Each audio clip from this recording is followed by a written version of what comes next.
अरे भैया का हो गला हो भैया? अरे मत पूछो। अरे का हो गला हो भैया बताओ हो भैया। अरे हमार मुर्गी मर गई मर्दवा। बस मार दवा कहीं का मुर्गिया बदरवत हुआ। हमार दादा हमार बिना रोई बिना ना कहीं मुर्गिया बदरवत। अरे तमार मुर्गिया अंडा देत रहा ना, कहता अंडा देत रहा।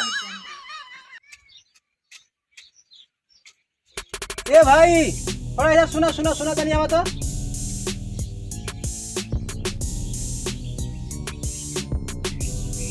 पढ़े रे आवेला ना? हाँ पढ़े आवेला। तो है तनी बतावा तो पढ़ के का लिखल बा? तेजू के पापा के जूते। ठीक बा तनी हिधरियों से बता दा का लिखल बा? तेजू के पापा के जूते। अरे इधर से ना कभी पढ़े के हन, इधर से बतावा, इधर से। तेजू के पापा के जूते। क्या पढ़ते हो? हाँ पढ़े। अरे मर्दवा हिधरिया से पढ़ के बतावा का लिखल बा? अरे मर्दवा हरिये से बतावत है तेजू के पापा के जूते। का पढ़े जाला? का पढ़े जाला हो? कथवा पढ़े जाएला? का पढ़े जाला? ला मर्दवा तो ही पढ़ा हम जात हई। जा भगा भगा ये मत भगा।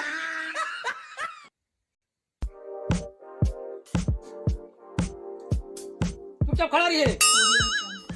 मोबाइल दे, बंदूक धर, मुंडी सीधा कर, परस निकाल।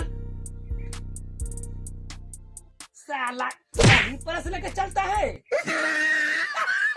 ए भाई ए बंदूक क्या अपन ले जा।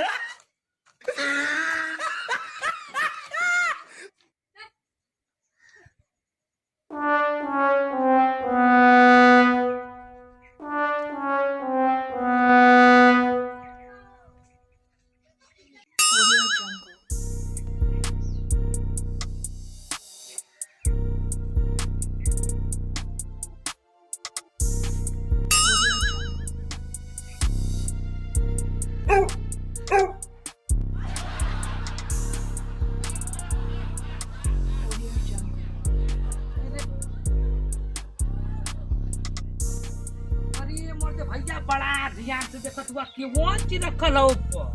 कभी ये कहे ते ताकत हुआ हमनियों के तकौले वाला। वह देखत है यार, भैंसिया होता ना ऊपर गोबरा कैसे कर देले है चढ़ के। अगर हमारी वीडियो अच्छा लगी तो लाइक कर दिया जा, हमारे चैनलों को सब्सक्राइब कर दिया है, 3 घंटियों के हिला दिया जा।